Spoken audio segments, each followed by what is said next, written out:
ফিজাস রান্নাঘরে সকলকে স্বাগত জানাই। আজকে একেবারে ভিন্ন স্বাদের একটা রেসিপি নিয়ে আপনাদের সামনে হাজির হয়েছি।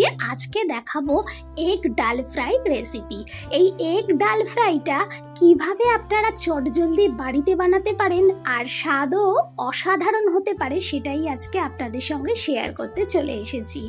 এই রেসিপিটা কিন্তু আমাদের বাড়িতে হলে আর কিছু লাগে না, এই একটা দিয়েই আমাদের পুরো ভাতটাই খাওয়া হয়ে যায়। তো চলুন রেসিপি শুরু করি। এখানে ডালটাকে আমি অনেকবার ধুয়ে নিয়েছি। এখানে আমি মসুর ডাল নিয়েছি। মসুর ডালটাকে ধুয়ে নিয়ে আমি কিছুটা জল দিয়ে সিদ্ধ করবার জন্য কড়াইতে দিয়েছি। এইবার কিছুক্ষণ পর দেখছি ডালের থেকে এরকম ফেনা উঠেছে, আর এই ফেনাগুলোর মধ্যে অনেকটা নোংরা থেকে থাকে ডালের, তার জন্য আমি এটাকে তুলে ফেলে দিলাম। আর এখানে কিছুটা হলুদ গুঁড়ো আর কিছুটা লবণ দিয়ে একটু নাড়াচাড়া করে নিচ্ছি। আর ডালটা যতক্ষণ না সিদ্ধ হয় আমায় ততক্ষণ এটা রান্না করে নিতে হবে। তো দেখতেই পাচ্ছেন ডালটা সিদ্ধ হয়ে গেছে। এখন একটা হ্যান্ড উইক্সের সাহায্যে আমি পুরো ডালটাকে ভালো করে ঘেঁটে দিচ্ছি। আপনারা চাইলে ডাল ঘুটনির সাহায্যেও ঘেঁটে দিতে পারেন। আর এইবারে আমি এখানে নিয়েছি কিছু ডিম, মানে 5-6টার মতো ডিম নিয়েছি, আর ডিমের গায়ে এইভাবে ছুরি দিয়ে একটু কেটে কেটে দিচ্ছি। এইবারে আমি দিয়ে দিলাম উপর থেকে সামান্য একটু হলুদ গুঁড়ো আর সামান্য লবণ আর হলুদ গুঁড়োকে ডিমের সঙ্গে খুব ভালোভাবে মাখিয়ে নিলাম। আমি এখানে বাটিটা ধরে একটু নাড়িয়ে নিলাম, তাতেই মেখে গেছে। আর এবারে কড়াইতে তেল দিয়ে এবারে ডিমগুলোকে আমি ফ্রাই করে নিচ্ছি। একদম হালকা করে ফ্রাই করব, খুব বেশি ডিপ করব না। মোটামুটি একটা হালকা ফ্রাই হয়ে গেলেই আমি ডিমটাকে তুলে নিচ্ছি। এই রেসিপিটি একবার হলেও আপনাদের বাড়িতে বানাবার অনুরোধ রইল। ডাল তো আপনারা খেয়ে থাকেন বা ডিমও খেয়ে থাকেন, কিন্তু এই দুটো একসাথে রেসিপি কখনো খেয়েছেন কি? তো আমার এই রেসিপি দেখে অবশ্যই কিন্তু ট্রাই করুন। তো একই তেলের মধ্যে আমি এখন দিয়ে দিলাম কিছুটা পেঁয়াজটাকে আমি একটু বেরেস্তা করে নিচ্ছি।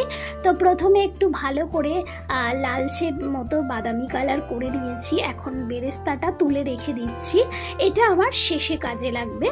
আর একই তেলের মধ্যে আমি 2টো তেজপাতা, 2টো দারচিনি, 4টে লবঙ্গ আর 4টের মতো এলাচ দিয়ে দিলাম। দিয়ে একটু নাড়াচাড়া করে নিচ্ছি। আর মশলা থেকে যখন সুন্দর গন্ধটা আসতে শুরু হবে তখনই আমি এখানে দিয়ে দিলাম একটা কুচনো মিডিয়াম সাইজের পেঁয়াজ।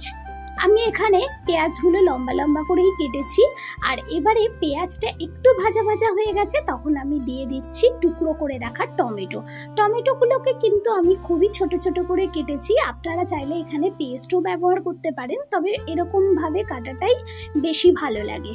আর এখানে একটু লবণ দিয়ে দিলাম যাতে খুব তাড়াতাড়ি পেঁয়াজ আর টমেটোটা সিদ্ধ হয়ে যায়।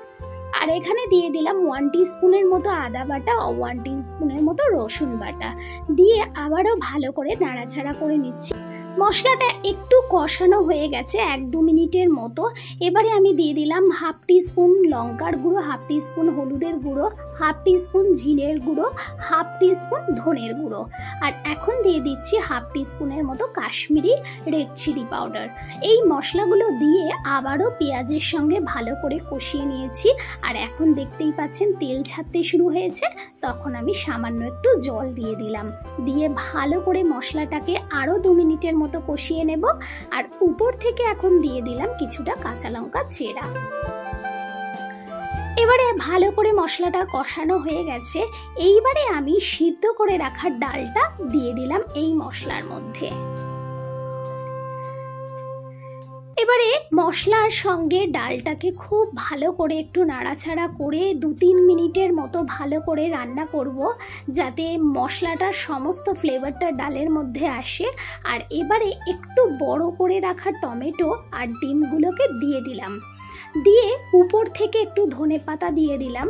আর এইবারে আমি আরও 2 মিনিটের মতো ডালটাকে ডিমের সঙ্গে কষিয়ে নেব।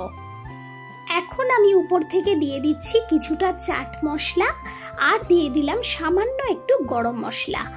এবারে আমি গ্যাসের ফ্লেমটা অফ করে দিয়েছি আর উপর থেকে বেরেস্তাগুলো আমি সুন্দর করে সাজিয়ে দিলাম। এইবার আপনারা দেখুন যে আমার এগ ডাল ফ্রাই রেসিপিটি কেমন হলো। আশা করছি আপনাদের কাছে প্রতিবারের মতো এই রেসিপিটিও খুব ভালো লেগেছে। আর যদি ভালো লেগে থাকে, যারা ইউটিউব থেকে দেখছেন তারা চ্যানেলকে সাবস্ক্রাইব করে পাশে থাকা নোটিফিকেশন বেল আইকনটি প্রেস করবেন, যাতে সবার প্রথমে নোটিফিকেশনটি আপনার ফোনে পৌঁছে যায়, যাতে আমি যখন যেই রেসিপি ছাড়বো সেটা যেন সবার প্রথমে আপনার কাছেই পৌঁছে যায়।